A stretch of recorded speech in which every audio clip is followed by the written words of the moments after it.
एक खूबसूरत सी कहानी। पंडित जी और नाविक। गंगा पार होने के लिए कई लोग एक नौका में बैठे।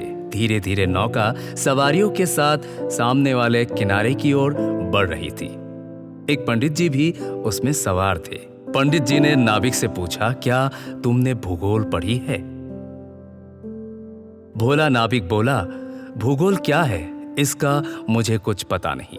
पंडित जी ने पंडिताई का प्रदर्शन करते कहा, तुम्हारी पाव भर जिंदगी पानी में गई।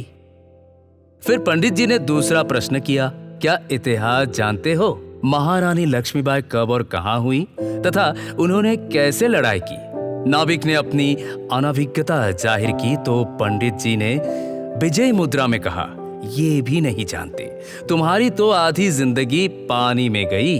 फिर विद्या के मद में पंडित जी ने तीसरा प्रश्न पूछा, महाभारत का भीष्म नाविक संवाद या रामायण का केवट और भगवान श्री राम का संवाद जानते हो?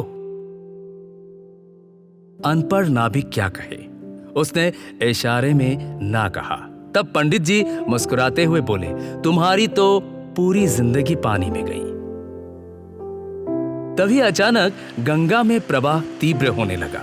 नाविक ने सभी को तूफान की चेतावनी दी और पंडित जी से पूछा, नौका तो तूफान में डूब सकती है, क्या आपको तैरना आता है? पंडित जी घबराहट में बोले, मुझे तो तैरना बैरना नहीं आता है। नाविक ने स्थिति भांपते हुए कहा, तब तो समझो आपकी पूरी जिंदगी पानी में गई। कुछ ही देर में नौका पलट गई और पंडित जी बह गए। सो गाइस, विद्या वाद विवाद के लिए नहीं है और ना ही दूसरों को नीचा दिखाने के लिए है। लेकिन कभी कभी ज्ञान के अभिमान में कुछ लोग इस बात को भूल जाते हैं और दूसरों का अपमान कर बैठते हैं। याद रखिए, शास्त्रों का ज्ञान समस्याओं के समाधान में प्रयोग होना चाहिए, शस्त्र बनाकर हिंसा करने के लिए नहीं। कहा भी गया है, जो पेड़ फलों से लदा होता है उसकी डालियां झुक जाती है। धन प्राप्ति होने पर सज्जनों में शालीनता आ जाती है। इसी तरह विद्या जब विनयी के पास आती है तो वो शोभित हो जाती है।